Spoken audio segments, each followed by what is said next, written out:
নমস্কাৰ সকলোকে পুনৰবাৰ মোৰ চেনেললৈ স্বাগতম জনাই লৈ আহিছোঁ আজি দিনটো ৰাখি ফল। আজি হৈছে 20 অক্টোবৰ 2025 অসমীয়া তিনিকাতি সোমবাৰ। আজি সূৰ্যোদয় সময় পুৱা 5:13 আৰু সূৰ্যাস্ত সময় 4:37। আজি হৈছে চতুৰ্দশী তিথি আৰু কৃষ্ণপক্ষ। আজি দিনটোৰ প্ৰথম ৰাশি হ'ল মেঘ ৰাশি। আজি ঘৰতে আৰাম কৰিবলৈ মন যাব। পৰিয়ালৰ লগত হাঁহি ধেমালি কৰি ভাল পাব। আপুনি নতুন উদ্যোগ এটা আৰম্ভ কৰাৰ কথা চিন্তা কৰিব। আপোনাৰ আত্মবিশ্বাস বাঢ়িব। অৱশ্যে নিজৰ কাম আনৰ ওপৰত এৰি নিদিব। আপোনাৰ ব্যৱসায়ৰ লাভ আশা কৰাতকৈ কম হ'ব পাৰে। বৃষ ৰাশি। দিনটোৰ আৰম্ভণিতে কিছু বেয়া খবৰ পাব পাৰে। আজি হয়তো বহুত কামৰ যুগল কৰিব লাগিব। বন্ধু বান্ধৱীৰ পৰা সহায় লোৱাটোৱে উত্তম হ'ব। অৱশ্যে সময় নষ্ট কৰাৰ পৰা বিৰত থাকিব লাগে। মানুহে আপোনাৰ কৃতিত্বক তুচ্ছ জ্ঞান কৰিব। মিথুন ৰাশি। আজি নিজকে সঠিক প্ৰমাণ কৰিবলৈ চেষ্টা নকৰিব। ইয়াৰ ফলত আপোনাৰ সুনামৰ ক্ষতি হ'ব পাৰে। কিবা কাৰণত ঘৰখনত বিসংগতি হ'ব পাৰে। জীৱনসংগীৰ সৈতে উত্তপ্ত বা উত্তেজিত হৈ কথা বতৰা নপতাটোৱে ভাল হ'ব। গুৰুত্বপূৰ্ণ কামবোৰ দিনটোৰ আগতীয়াকৈ সম্পূৰ্ণ কৰিব লাগে। কৰ্কট ৰাশি। আপুনি আপোনাৰ সকলো কামৰ প্ৰতি উৎসাহেৰে আগবাঢ়িব লাগে। পুৰণি যোগাযোগৰ দ্বাৰা আপুনি উপকৃত হ'ব। জ্যেষ্ঠসকলৰ সৈতে আপোনাৰ সম্পৰ্ক শক্তিশালী হ'ব। আপোনাৰ দৈনন্দিন কাম কাজ যথেষ্ট সংগঠিত হ'ব।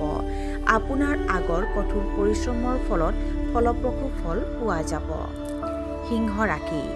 আপুনি আপোনাৰ মাটিৰ ধনৰ বাবে চিন্তিত হ'ব। গুৰুত্বপূৰ্ণ বিষয়বোৰ আলোচনা কৰিব পাৰে। আপোনাৰ প্ৰেমৰ সম্পৰ্কত সাৱধান হওক। পূৰ্বৰ বিজনেছ অৰ্ডাৰ পূৰণৰ বাবে হেঁচা পৰিব।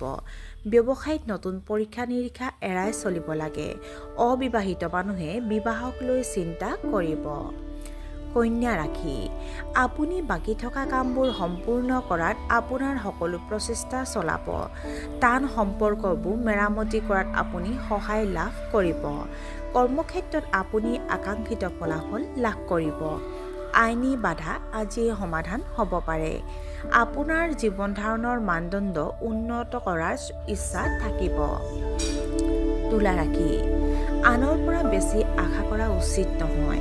গাড়ী চলোৱাৰ সময়ত আপোনাৰ ফোন ব্যৱহাৰ কৰাটো ক্ষতিকাৰক হ'ব পাৰে। ঘৰত উত্তেজিত পৰিৱেশৰ সৃষ্টি হ'ব। মানুহে আপোনাৰ অনুভৱক উপহাস কৰিব পাৰে। আকাংক্ষিত ফলাফল নাপালে আপুনি হতাশ অনুভৱ কৰিব। দিনটোৰ আৰম্ভণিৰ অংশটো অতি উত্তম হ'ব। শ্ব' অফত টকা খৰচ কৰাটো এৰক। বৃশ্চিক ৰাশি। নতুন মানুহ লগ পালে স্থায়ী বন্ধুত্বৰ সৃষ্টি হ'ব পাৰে। অতীতৰ ভুলৰ পৰা শিকি আগবাঢ়ি যোৱা উচিত। নতুন ব্যৱসায় আৰম্ভ কৰিলে সফল হ'ব। সহকৰ্মীসকলৰ আচৰণত আপুনি সন্তুষ্ট হ'ব। আপোনাৰ প্ৰেমিকৰ সৈতে আপোনাৰ সম্পৰ্ক শক্তিশালী হ'ব। ধনু ৰাশি। আপুনি ঘৰত আৰু অফিচত মেৰামতি আৰু ৰক্ষণাবেক্ষণৰ দৰে কাম কৰিব পাৰে।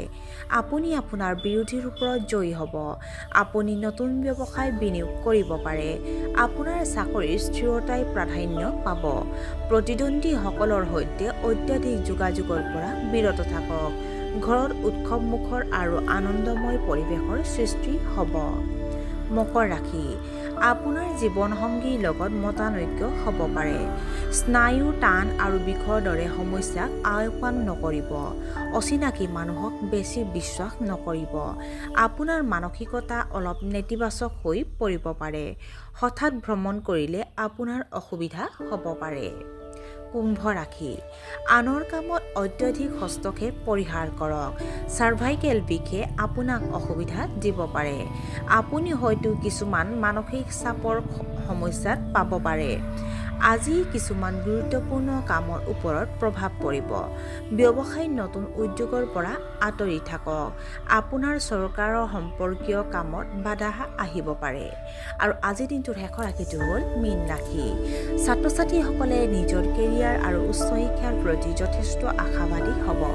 আপোনাৰ বৈবাহিক সম্পৰ্ক আনন্দময় হ'ব। কিছুমান শুভ অনুষ্ঠানৰ পৰিকল্পনা হ'ব পাৰে। আপোনাৰ পৰিয়ালৰ ভিতৰত শান্তি আৰু সুখ বিৰাজ কৰিব। বন্ধুৰ মধ্যস্থতাত আপোনাৰ বিবাদ সমাধান হ'ব পাৰে। আৰু আজিৰ দিনটো ৰাশিফল ইমানতে অন্ত পৰিছে আশা কৰোঁ আপোনালোক প্ৰত্যেকৰে আজিৰ দিনটো সুন্দৰ হওক ধন্যবাদ